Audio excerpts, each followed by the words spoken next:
अस्सलामु अलैकुम।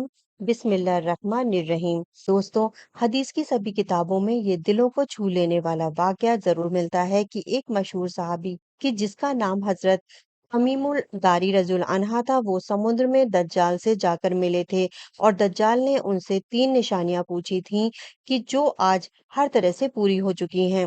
हदीस में आता है कि मशहूर सहाबी हजरत तमीमुल दारी रजुल अनहा अपने इलाके से 30 आदमियों के साथ एक नाव पर सवार होकर मदीना शरीफ की तरफ निकले ताकि हुजूर सल्लल्लाहु अलैहि वसल्लम के हाथों पर इस्लाम कबूल कर सकें। वो साहबी खुद फरमाते हैं कि हम सभी 30 आदमी धीरे धीरे अपनी नाव से मदीना की तरफ बढ़ रहे थे, लेकिन एक रात अचानक समुद्र में तूफान आ गया और हमारी नाव मौजों के हवाले हो गई। वो समुद्री तूफान इतना ज्यादा खतरनाक था कि हवा जिधर की भी चलती, हमारी नाव उधर को ही चलने लगती। हमें अपनी मौत सामने नजर आ रही थी। समुद्र की हर थपेड़ जब भी हमारे नाव से आकर टकराती, तो हमें ये खौफ रहता कि हमारी नाव अब उलटकर तबाह होगी या तबाह हो जाएगी। जीने की कोई उम्मीद नहीं बची थी। 1 महीने तक हमारी नाव इसी तरह समुद्र में इधर-उधर भटकती रही। मल्लाह ने भी मायूस होकर नाव को चलाना छोड़ दिया था। 1 महीने इसी तरह गुजर गया। अचानक एक सुबह हमें समुद्र ही में बहुत दूर कुछ पेड़ नजर आए। ऐसा लग रहा था जैसे वो पेड़ समुद्र के बीच उगे हों। उन्हें देखकर हमारे अंदर जिंदगी की एक उम्मीद जाग गई। क्योंकि ये समुद्र के बीच पेड़ों का मतलब साफ था कि वहां कोई आइलैंड मतलब टापू है कि जिस पर पनाह लेकर हम अपनी जिंदगी बचा सकते हैं। इसलिए हमने अपनी नाव को उसी टापू की तरफ बढ़ाना शुरू कर दिया। कई घंटों की मेहनत के बाद हमारी नाव उस टापू से जा लगी। वो समुद्र के बीच एक बहुत घना जंगल था। हर तरफ बड़े बड़े पेड़ लगे थे। शाम होने को करीब थी, सूरज डूबने ही वाला था कि हम उससे पहले ही उस समुद्री टापू के पास पहुंच गए। वो साहबी फरमाते हैं कि अभी हम सभी लोग नाव से उतर ही रहे थे कि अचानक जंगल की तरफ से हमें बड़ी अजीब अजीब आवाजें सुनाई देने लगी और फिर थोड़ी ही देर में हमारे सामने एक बड़ा ही अजीब सा जानवर आकर खड़ा हो गया। उसके जिस्म पर इतने ज्यादा बाल थे कि समझ ही नहीं आ रहा था कि उसका चेहरा किधर है और पीठ किधर है। उस जानवर को देखते ही हम लोगों ने उस पर लानत भेजी। हम सभी सहम कर एक दूसरे के पास खड़े हो गए, क्योंकि पहले ही हम समुद्री मौजों का शिकार बन चुके थे और अब इस जंगल में हमारे सामने एक नई मुसीबत आकर खड़ी हो गई थी। वो अजीब सा डरावना जानवर अचानक हम इंसानों की जुबान बोलते हुए कहने लगा कि ए लोगों, तुम कौन हो और कहाँ से आए हो। तो उस जानवर को इंसानी जुबान में बात करता देख हमारा डर और ज्यादा बढ़ गया। लेकिन हमने हिम्मत करके उसे जवाब दिया कि हम अपने इलाके से मदीना की तरफ जा रहे थे, लेकिन समुद्र में हमारी कश्ती भटक गई और हम 1 महीने तक इधर-उधर भटकते रहे। आखिर हमें दूर से ये टापू नजर आया, तो हम अपनी जान बचाने के लिए यहाँ पर आए हैं। वो सहाबी हजरत तमीमुद्दारी रज़ियल्लाहु अन्हा फरमाते हैं कि मैंने हिम्मत करके उस जानवर से पूछा कि आखिर तू कौन है और इस वक्त हम किस जगह पर हैं। तो उस जानवर ने जवाब दिया कि मैं जासूस हूँ। तो हजरत तमीदुद मारी रज़ियल्लाहु अन्हा कहते हैं कि मैंने पूछा कि आखिर तू किसका जासूस है। तो उसने कहा कि मैं जिसका जासूस हूँ वो तुम लोगों से बहुत ज्यादा मिलने का शौक रखता है। इसलिए तुम मुझसे डरो नहीं, बल्कि मेरे साथ चलो, तुम्हें कोई नुकसान नहीं होगा। हजरत तमीमुद्दारी रज़ियल्लाहु अन्हा फरमाते हैं कि हम सभी 30 लोग उसके पीछे चल दिए। वो जानवर हमें घने जंगलों के बीच अजीब रास्ते से अंदर की तरफ लिए जा रहा था। चलते चलते अचानक हमारे सामने एक बहुत बड़ा पुराना महल आ गया, जो कि ऊंचे ऊंचे घने पेड़ों से ढका हुआ था। उस जानवर ने हमसे इशारा करते हुए कहा कि तुम लोग इस महल में दाखिल हो जाओ। वो साहबी हजरत तमीमुद्दारी रज़ियल्लाहु अन्हा फरमाते हैं कि हम सभी लोग हिम्मत करके अंदर दाखिल हो गए। अचानक हमने एक बहुत ही डरावनी शक्ल का बड़ा सा इंसान मोटी-मोटी जंजीरों में जकड़ा देखा। वो जंजीरों से खुद को छुड़ाने के लिए इतनी जोर-जोर से छलांग लगाता कि महल की छत को जाकर छू लेता, लेकिन उसकी जंजीर न टूटती। वो इतना ज्यादा डरावना था कि उसे देखकर हम सभी के जिस्म कांपने लगे और खौफ व दहशत से हमने उस इंसान पर लानत भेजी और कहा कि आखिर तुम कौन हो। तो सामने जंजीरों में जकड़े शैतानी इंसान ने जवाब दिया कि पहले तुम लोग बताओ कि तुम कौन हो।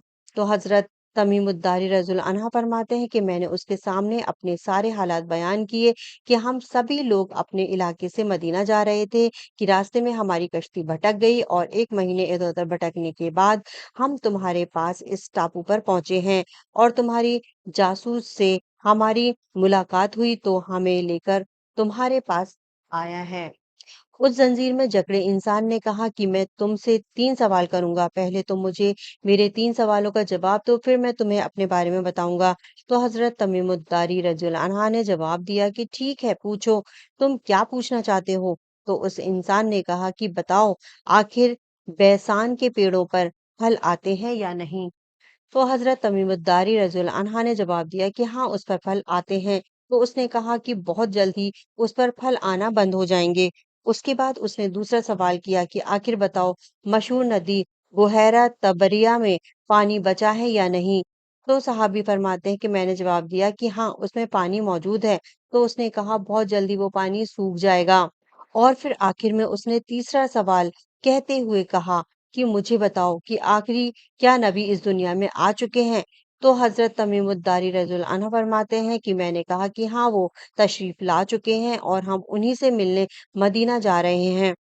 तो सहाबी हज़रत तमीमुद्दारी रज़ियल्लाहु अन्हा फरमाते हैं कि जैसे ही मैंने उसे ये बात बताई कि आखिरी नबी आ चुके हैं, तो वो इतना ज़्यादा खुश हुआ कि उछल कर छत को जा लगा और फिर उसने बहुत डरावनी तरह हंसते हुए कहा कि अब बहुत जल्दी ही मैं बाहर निकलने वाला हूँ। और फिर उस डरावने इंसान ने अपने बारे में बताया और कहा कि मैं दज्जाल हूँ। बहुत जल्द ही मुझे आज़ाद किया जाएगा और सारी दुनिया पर मेरा राज होगा। वो साहबी हज़रत तमीमुद्दारी रज़ियल्लाहु अन्हा फरमाते हैं कि उसके बाद हम अपनी नाव पर सवार हुए और कई महीनों के सफ़र के बाद हम मदीना पहुँचे। रात का वक़्त था, इसलिए हम सभी 30 लोग मस्जिद में जाकर बैठ गए। सुबह फ़जर से पहले जब हुज़ूर सल्लल्लाहु अलैहि वसल्लम मस्जिद में तशरीफ़ लाए, तो हमने आप सल्लल्लाहु अलैहि वसल्लम को अपने ऊपर बीती वो पूरी दास्तान सुनाई कि कैसे हमारी कश्ती भटकी और हम दज्जाल से जाकर मिले। तो हुज़ूर सल्लल्लाहु अलैहि वसल्लम ने हम सभी को बहुत अच्छी तरह एक तरफ बिठाया और फिर फजर की नमाज पढ़ाने के बाद मुस्कुराते हुए मेंबर पर आकर बैठ गए। सहाबा इकराम को हुक्म दिया कि अपनी अपनी जगह पर बैठे रहो। और फिर हुजूर सल्लल्लाहु अलैहि वसल्लम ने सभी सहाबा इकराम से फरमाया कि देखो, मैं तुमसे कहा करता था कि दज्जाल इसी दुनिया में मौजूद है। ये देखो, तमीमुद्दारी तुम्हारे पास यमन से आए हैं और उनकी मुलाकात समुद्र में दज्जाल से हुई है। और फिर हजरत तमीमुद्दारी का पूरा किस्सा हुजूर सल्लल्लाहु अलैहि वसल्लम ने सहाबा इकराम को सुनाया। आखिर में हुजूर सल्लल्लाहु अलैहि वसल्लम ने अपनी लाठी मिंबर पर मारते हुए कहा कि दज्जाल मेरे तैबा यानी मदीना में दाखिल नहीं हो सकता, मेरे तैबा में दाखिल नहीं हो सकता, मेरे तैबा में दाखिल नहीं हो सकता। और फिर हुजूर सल्लल्लाहु अलैहि वसल्लम ने मशरिक की तरफ इशारा करते हुए कहा कि दज्जाल इस वक्त मशरिक में है, इस वक्त मशरिक में है, इस वक्त मशरिक में है। दोस्तों, दज्जाल के बारे में हुजूर सल्लल्लाहु अलैहि वसल्लम ने सबसे ज्यादा अपने सहाबा इकराम को डराया और उसकी एक एक चीज बयान फरमा दी कि आखिर उसकी आंखें कैसी होंगी, उसका चेहरा कैसा होगा, वो लोगों को कैसे गुमराह करेगा और जमीन पर कितने दिनों तक रहेगा, कौन से लोग उसके फितने से बच पाएंगे और कौन-कौन उसके फितने का शिकार हो जाएंगे।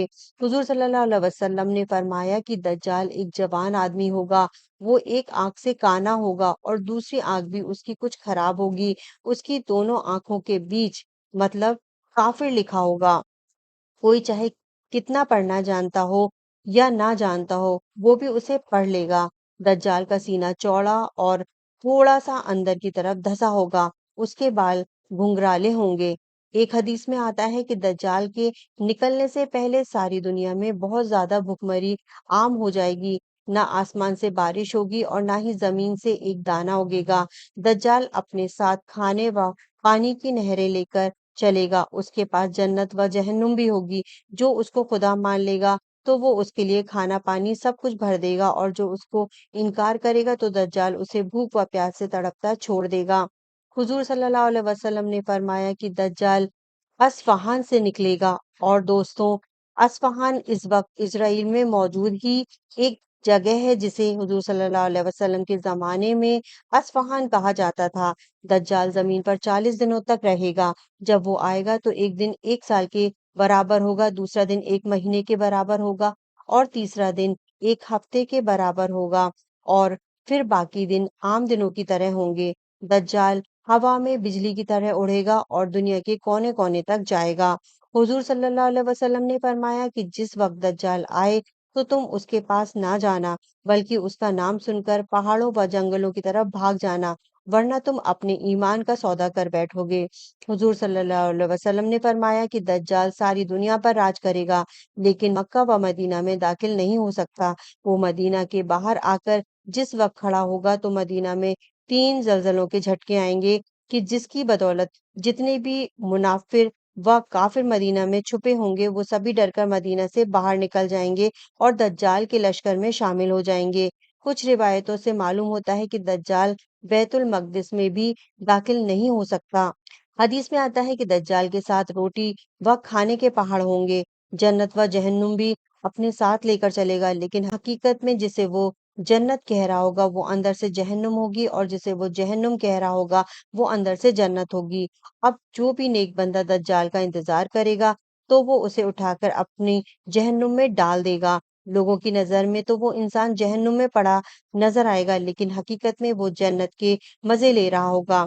حضور صلی اللہ علیہ وسلم نے فرمایا کہ دجال کا ساتھ دینے والے یہودی لوگ ہوں گے، اور یہودیوں کے پیچھے دوسری قومیں بھی دجال کو اپنا خدا مانتی چلی جائیں گی۔ اس لیے دوستوں، آج ہم دیکھ سکتے ہیں کہ یہودی دن رات اسی کوشش میں ہیں کہ کسی طرح غزہ کو ختم کر کے مسجد اقصی کو گرا دیا جائے اور وہاں اپنا ہیکل سلیمانی بنا کر اپنے مسیحا دجال کو نکالنے کی تیاری کی جائے، کیونکہ ان کا ماننا ہے کہ جس دن بھی ہمارا ہیکل سلیمانی بن کر تیار ہو جائے گا تو اسی دن ہمارا اصلی خدا دجال آ جائے گا، اور پھر ہم سب اس کے ساتھ مل کر ساری دنیا پر حکومت کریں گے۔ اللہ تعالی ہم سبھی مسلمانوں کی دجال سے حفاظت فرمائے، اور فلسطینی مسلمانوں اور وہاں کے بچوں کی قربانیاں قبول فرمائے، اور ہمیں بھی ان کی مدد کرنے والا بنا دے۔ آمین ثم آمین۔ ایسی ہی اور کہانیاں سننے کے لیے اسلامک کہانیاں چینل کو سبسکرائب کر لیں۔